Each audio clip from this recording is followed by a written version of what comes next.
All right, you guys know me pretty well.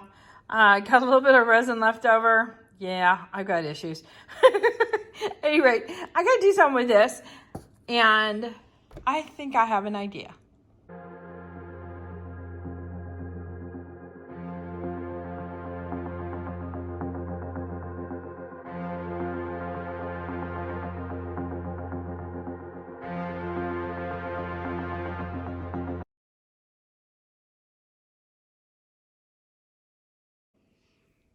Howdy, howdy. Ooh, I'm really zoomed in. Okay. Howdy, howdy there. I'm like really stretched back now. This is Clara Lawrence. Okay, so I've got a bunch of resin left over with some chameleon in here. Two different types of chameleon. And I'll put pictures at the end of this. But I was using this to paint on a dragon.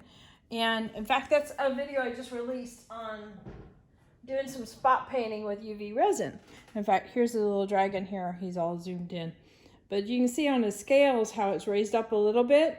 There's some resin that I painted just to highlight the scales. So I didn't know exactly how much I needed, so I just poured a little amount into the cup, mixed it up, and I've got a fair amount left over. Well, I've got this nice little bitty mold. You can see by the size, I mean, there's my thumb and it almost fits it. But they're little coins, and I figured that'd be kind of a fun thing for us, playing D&D. You know, we can have some coins that we could pull out. It's like, oh, look what you discovered. Bloop, here's some gold. And I've got some gold dust, and of course my gold and silver dust that I accidentally resined together. But I thought I would dust out a couple of the coins and then fill them up with UV resin and then try to cure them and see if it will cure in a mold. Now, these aren't that thick. If you see where my thumb is and such, you can see they're not that thick. So I think it's a good experiment just to see if even with a little bit of extra thickness, if it does cure. So let's find out. Now, the resin that I use is a UV curing resin, which means, yes, you use a UV light or sunlight to cure it, which is sunlight is naturally UV light. Any rate, and so you don't have to mix two parts together at all. It comes already pre-mixed into a bottle. In fact, this is the resin that I used for the UV resin. I also use commonly another brand from Just Resin, which Artist Till Death carries that one. So yeah, this is, I haven't used it that often, but we're gonna go ahead and play with that. So this is a gold, bright gold pigment powder from Just Resin, and it's gorgeous. And I've been using this brush a lot when painting with gold, because it really gets into the cracks and crevices rather well. I also use silicone brushes a lot when I'm doing dusting of my silicone molds with pigments. That works out pretty well. But if I'm doing an overall coating like this, my go-to is usually a brush, because it just seems to coat really, really well. So we'll do this one, because I think the ship will be cool. And I'm not worried about on the other side of it if it's all sparkly and stuff. I think that'll be fine. Let's see, I'm also going to do this ankle one. I think the ankle will be cool too.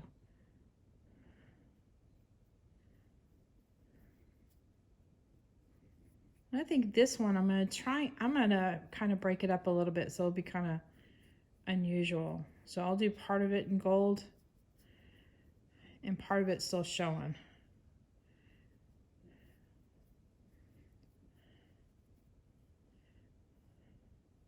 Do light dusting on the top.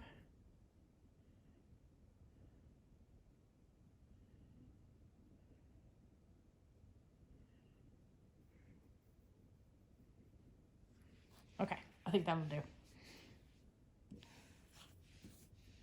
One thing I've definitely learned with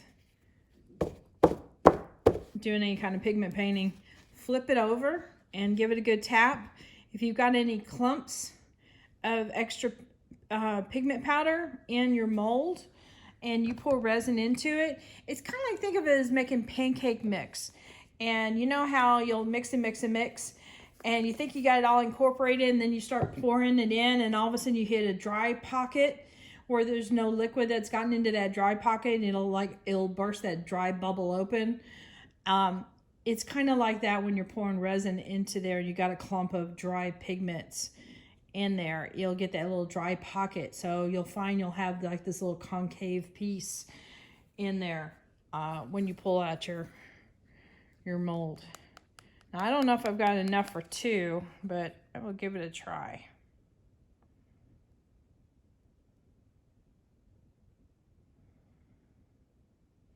And even if I get a partial coin, that's okay. Because you know how sometimes coins are all worn out. I don't think I'm going to have enough for 2. Let's see. This combination of these chameleons. So I've got a Color Obsession color and one of Erica's chameleons. And the Color Obsession is more like a gold flake kind of chameleon, where it's got big chunks. And Erica's two-faced chameleons are very, very light, very fine glitter, glitter-like chameleon flake, or chameleon powder. And I figured the 2 of them will definitely have full coverage of chameleons on here. Let's see if I can get out. Yep, not even going to be a full one.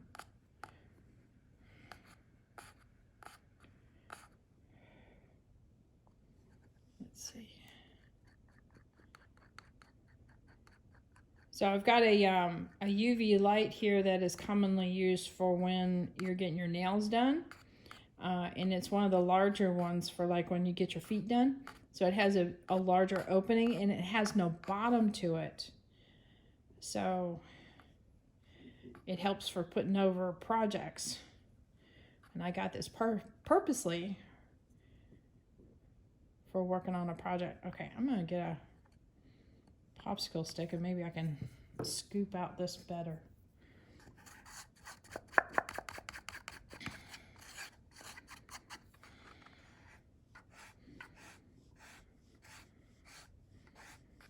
Just a heads up, if you're working with UV resins, they stink they stink bad.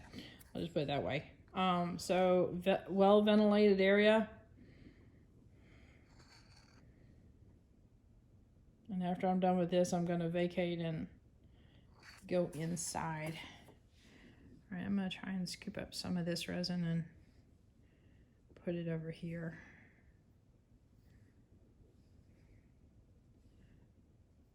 Especially since they're thin coins, I'm not that worried about it. And I'm going to tap this in these areas here where the letters are and help it get into those little cracks.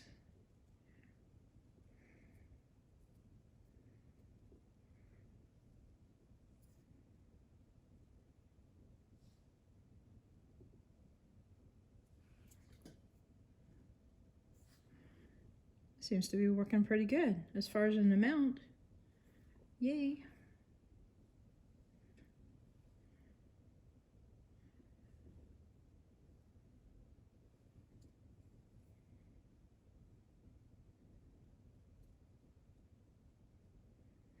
All right.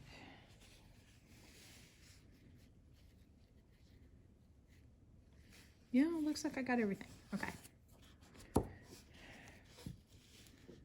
Now, this particular UV resin says to cure from 30 to 90 seconds.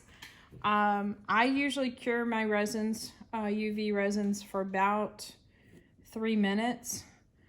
And that works out really well for me. So that's a little bit more than what they asked for, but that's okay.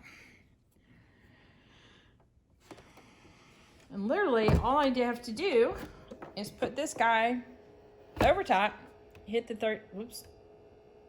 All right, cut it out. It's not behaving.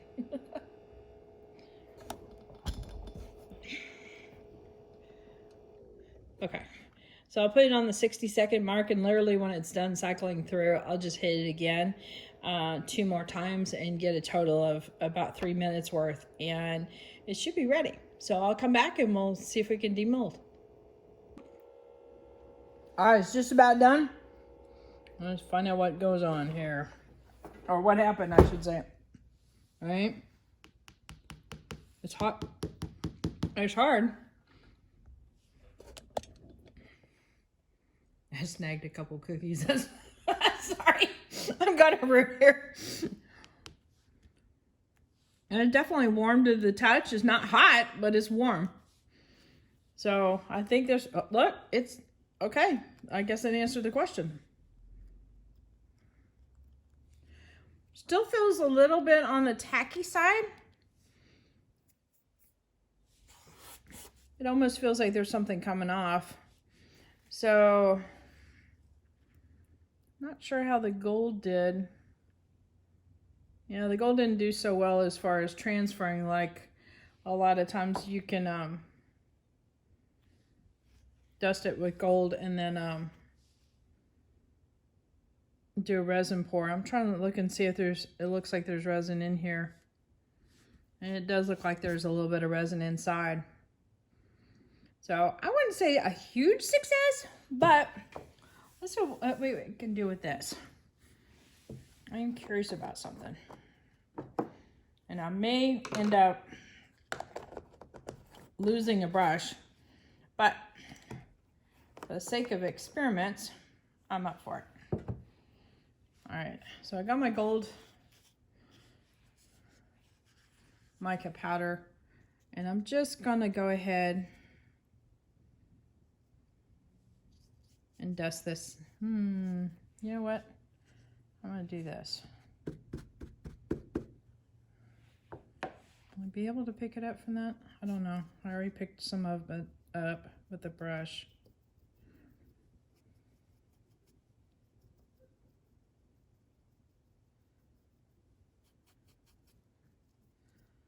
It's just tacky enough that I think it might pick up the gold. All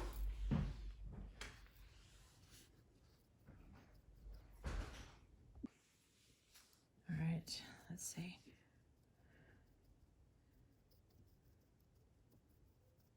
It seems to be accepting it.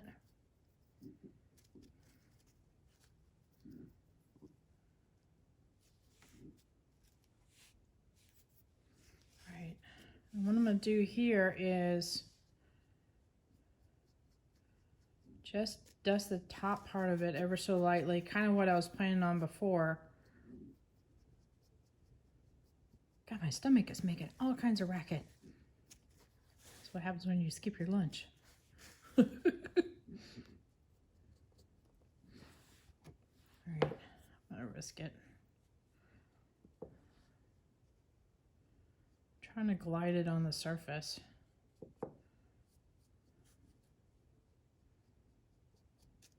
All right. What I'm going to do here is I'm going to try and cure it for an additional 2 minutes once this side's been exposed now, because it was down below, and see if that helps with the tackiness.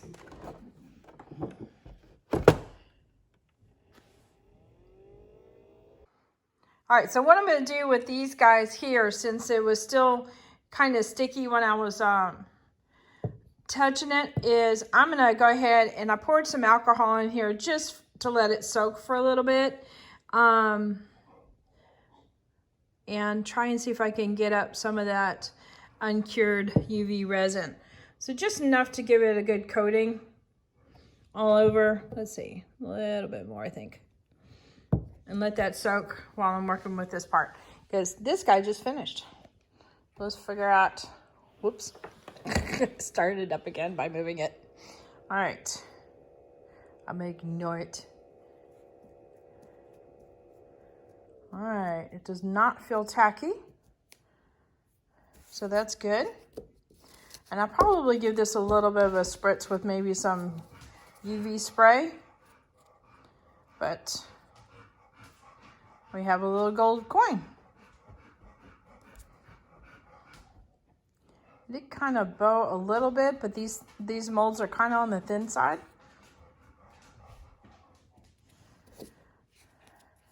And for what I'm using them for, it'll do just fine. So that's got some possibilities to it.